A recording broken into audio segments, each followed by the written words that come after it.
Hi friends, நம்ம இப்போ என்ன வீடியோ பார்க்க போகிறோம்னா, இப்போ ட்ரெண்டிங்கில் இருக்க ஸ்காலப் டிசைன் பார்க்க போகிறோம். அதுக்கு வந்து பேக் பார்ட் வந்து நம்ம எப்போதும் கட் பண்ணி வைப்போம் இல்லையா, அது மாதிரி அவுட்டர் வந்து கட் பண்ணியாச்சு. இப்போ நம்ம வந்து 14.5 இன்ச் வந்து எடுத்திருக்கோம் உயரம், 2.5 இன்ச் வந்து கழுத்தோடைய அகலம், 3 இன்ச்சு வந்து தோள்பட்டை அகலம் எடுத்திருக்கோம். அதுக்கப்புறம் ஆம்கோல் ரவுண்டு கட் பண்ணி எடுத்தாச்சு. நெக்ஸ்ட்டு வந்து அந்த 2.5 இன்ச் மேலே எடுத்தோம் இல்லையா, அதே மாதிரி கீழேயும் 2.5 இன்ச் எடுக்கிறோம். எடுத்துகிட்டு ஸ்ட்ரெயிட்டாக வந்து ஒரு கோடு போட்டுட்டு அதை கட் பண்ணி எடுத்துக்கணும். அதை வந்து நான் அப்புறம் சொல்கிறேன். இப்போ வந்து ஸ்கேலப் டிசைன் இருக்குதுல்ல, அந்த ஸ்கேல் எடுத்துக்கிட்டு அதில் வந்து சின்னது பெருசு இருக்குது. நம்ம வந்து சின்ன சைஸு வந்து எடுத்துக்கிறோம். அந்த லெவலுக்கு வந்து தான் நம்ம மார்க் பண்ணி கட் பண்ணி எடுக்கணும். நம்ம இப்போ வந்து நெக்ஸ்ட் என்ன பண்ண போகிறோம்னா, பேப்பர் கேன்வாஸ் வந்து ஒரு ஸ்கேல் அளவுக்கு கட் பண்ணி எடுத்து வச்சுருக்கிறேன். நம்ம 2 சைடு இதணும் இல்லையா, அதனால் 2 பேப்பர் கேன்வாஸ் எடுத்திருக்கேன். அதே 14.5 இன்ச் அளவுக்கு. அது வந்து சின்ன சைஸு இருக்குது இல்லையா ஸ்கேலு, அதில் வந்து அப்படியே வந்து மார்க் பண்ணிக்கிட்டு வாங்க. அந்த ரவுண்ட் வந்து கரெக்டாக வர மாதிரி நீட்டாக வந்து மெதுவாக ஸ்கேலை நல்லா பிடிச்சிக்கோங்க. Left hand side, right hand side வந்து இதை வந்து ட்ரா பண்ணிவிட்டு வாங்க.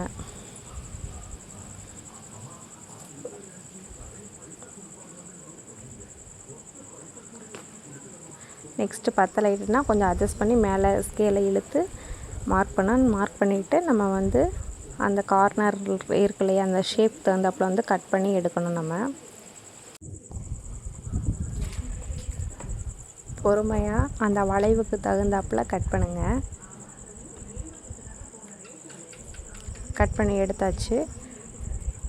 நம்ம இப்போ நெக்ஸ்ட் என்ன பண்ண போகிறோம்னா, அந்த 2.5 இன்ச் வந்து மார்க் பண்ணியிருக்கோம் இல்லையா, ஸ்ட்ரெயிட் லைன் போட்டிருக்கோம்ல, நம்ம அதை கட் பண்ணி எடுக்கணும்.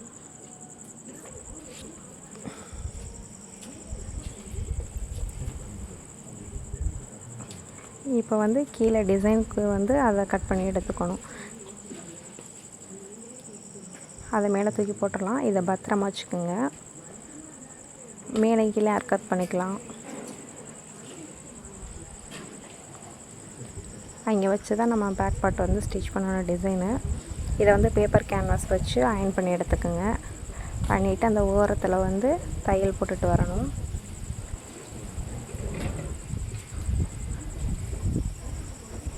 பொறுமையாக அந்த வளைவுக்கு வந்து அப்படியே மெதுவாக தைச்சுவாங்க. எக்ஸ்ட்ரா உள்ள கிளாத்தை வந்து கட் பண்ணி எடுத்துக்கோங்க.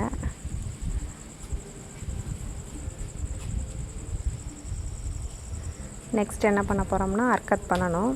அந்த வளைவில் அந்த வி ஷேப் இருக்கு இல்லையா, அந்த இடத்துல கட் பண்ணி எடுத்துகிட்டு நம்ம அதை வந்து பேக் சைடு வந்து திருப்பி எடுக்கணும்.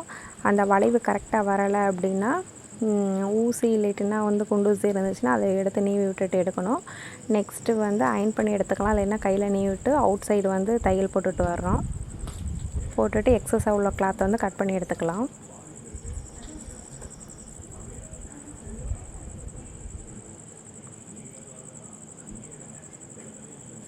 நெக்ஸ்ட்டு வந்து இது வந்து நம்ம ஆல்ரெடி அர்கட் பண்ணி வச்சுருந்தோம் இல்லையா, அந்த கிளாத்துலேருந்து 1/2 இன்ச் வந்து 2 சைடு எக்ஸ்ட்ரா வந்து எடுத்து பேப்பர் கேன்வாஸும் வேறு லைனிங் கிளாத் எடுத்திருக்கோம். அந்த பீஸில் வந்து அவுட் சைடு வந்து கிளாத் வந்து 1/2 இன்ச்சுக்கு விடாமல் தானே இருக்கும். அதனால் வந்து நம்ம வேறு லைனிங் எடுத்து பேப்பர் கேன்வாஸ் வச்சு அடித்து திருப்பியிருக்கோம். சரிங்களா? பிசுறு இருந்துச்சுன்னா கட் பண்ணி எடுத்துக்கோங்க.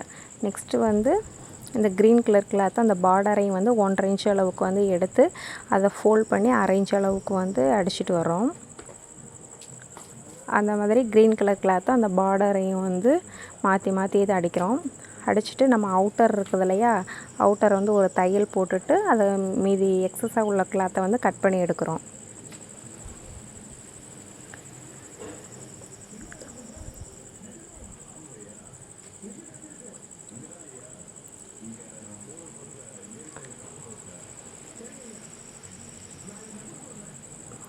எக்ஸஸாக உள்ள கிளாத்தை கட் பண்ணி எடுத்தாச்சு. இப்போ நம்ம என்ன பண்ண போகிறோம்னா, நான் 1/2 இன்ச் வந்து 2 பக்கட்டும் தையலுக்கு விட்டுருந்தோம் இல்லையா, அதை கரெக்டாக வச்சு தையல் போடணும். உங்களால் முடிஞ்சுன்னா தைங்க, அப்படி இல்லைன்னா குண்டூசி வச்சு லாக் பண்ணிவிட்டு தையல் 1/2 இன்ச்சுக்கு அப்படியே கீழேருந்து மேலே தைங்க. மேலேருந்து கீழே போகாதீங்க, கீழேருந்து மேலே தைங்க. ஏன்னா நம்ம வந்து கரெக்டாக வந்து அக்யூரேட்டாக அளவு விட்டுருக்குறோம். அரை இன்ச்சு வந்து 2 சைடும் அளவுக்கு விட்டுருக்கோம் இல்லையா தைக்கிறதுக்கு, அதனால் அந்த அரை இன்ச்சுக்கு வந்து மார்க் பண்ணிவிட்டு தைங்க. இல்லாட்டினா வந்து நீங்கள் கால்குலேஷன் பண்ணி தைங்க. பார்த்து நிதானமாக அடிங்க. நம்ம முடிக்கும்போது ரஃப் தையல் போட்டு எடுத்துக்கோங்க. அது எதுக்குன்னா பிரிஞ்சு வராமல் இருக்கிறதுக்காக தான் ரஃப் தையல் போடுறோம்.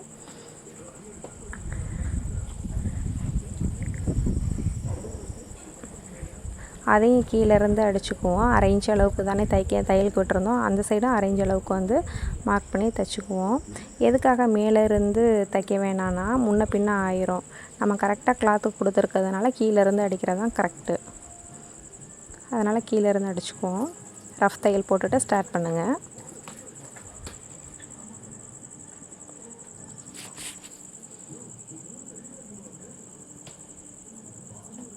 கரெக்டாக இருக்கான்னு சரி பண்ணிவிட்டு தைங்க.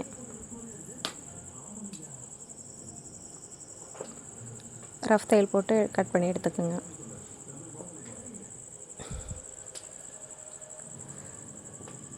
நெக்ஸ்ட் என்ன பண்ண போகிறோம்னா, ஒரு ஸ்கேல் அளவுக்கு வந்து கிளாத் எடுத்துருக்கோம்.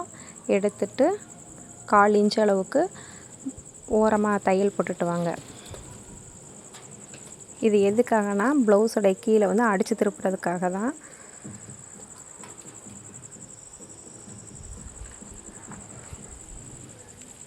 இப்போ வந்து நம்ம கீழே வந்து தையலுக்காக எக்ஸ்ட்ரா வந்து அரை இன்ச்சு ஆல்ரெடி கொடுத்துருந்தோம். அதனால் அதே அரை இன்ச்சு அளவுக்கு வந்து நம்ம அடிச்சுக்கிட்டு வரணும். நம்ம வந்து ப்ளவுஸ் தைக்கும்போது 1/4 இன்ச்சு கூட்டோம்னா 1/4 இன்ச்சு தைக்கணும். அரை இன்ச்சு விட்டுருந்தோம்னா அரை இன்ச்சு தைக்கணும். நீங்கள் எவ்வளோ விடுறீங்களோ அதுக்கு தகுந்தாப்புல தானுங்க. நான் அரை இன்ச்சு விட்டுருந்தேன், அதனால் அரை இன்ச்சு அளவுக்கு வந்து தைச்சிட்டு வரேன்.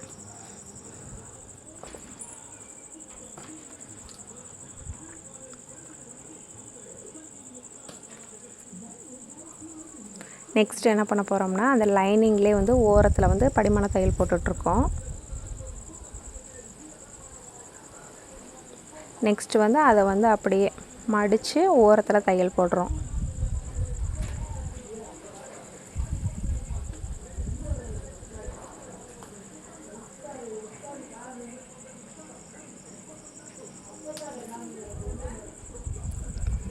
அந்த ஓரத்தில் அடிச்சுட்டு வாங்க. நம்ம டிசைன் ப்ளவுஸ் அடிக்கும்போது பேக் சைடு வந்து அரை இன்ச்சு வந்து இது தப்போம் இல்லையா, அது வந்து தைக்க தேவையில்லை. நம்ம சைடில் பிடிப்போம்ல, அது வந்து சேர்த்து பிடிச்சிக்கலாம். அதாவது 3 to 4 இன்ச் வந்து பேக் சைடு வந்து அடிப்போம்ல, அது அடிக்க தேவையில்லை. வேணுங்கிறவங்க அடிச்சுங்க. இருந்தாலும் தூக்கிக்கிட்டு அசிங்கமாக இருக்கும், அதனால் சைடு வந்து பிடிக்கும்போது சேர்த்து அடிச்சுக்கலாம். அதுக்கப்புறம் இந்த பேட்ச் வந்து இந்த மாதிரி கடையில் வந்து அவைலபிளாக இருக்கும். உங்களுக்கு வந்து எது அழகாக இருக்குதோ ப்ளவுஸ்க்கு தகுந்தாப்பில் வாங்கி வச்சு இன்னும் கொஞ்சம் லுக்காக இருக்கும். இது வந்து கொஞ்சம் இந்த ப்ளவுஸ்க்கு சூட் ஆனிச்சு, அதனால் நம்ம அதை யூஸ் பண்ணுறோம். இது இந்த மாதிரி சுகர் பீடு இல்லாட்டினா இது 3mm பீடு வந்து நம்ம அந்த ப்ளவுஸில் வந்து இந்த மாதிரி முக்கோண ஷேப்புக்கு வந்து ஸ்டிச் பண்ணுறோம். அது எப்படின்னு பார்ப்போம் வாங்க. அந்த வளைவு இருக்குது இல்லையா, அந்த வளைவில் ஸ்டிச் பண்ணியிருக்கேன். ஃபஸ்ட்டு வந்து இந்த மாதிரி 2 பீடு எடுத்துக்கோங்க. எடுத்துட்டு அந்த 2 பீடோட எண்ட் இருக்குதுல்ல, அதில் மறுபடி அதே சேஃபில் குத்துறோம். ஊசியை குத்திட்டு வெளியில் எடுத்துக்கலாம். அகைன் நம்ம என்ன பண்ண போகிறோம்னா, 2 பீடுக்கும் சென்டர் இருக்கு இல்லையா, அந்த 2 பீடுக்கு சென்டர் இருக்குல்ல, கீழே இருந்து ஊசியை மேலே எடுக்கணும்.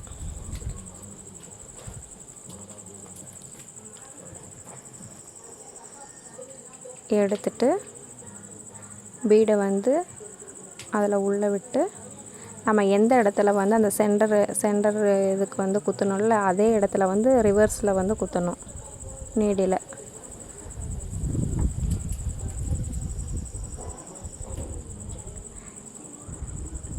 நெக்ஸ்ட் என்ன பண்ண போகிறோம்னா, பேக் சைடு வந்து நம்ம லாக் பண்ண போகிறோம்.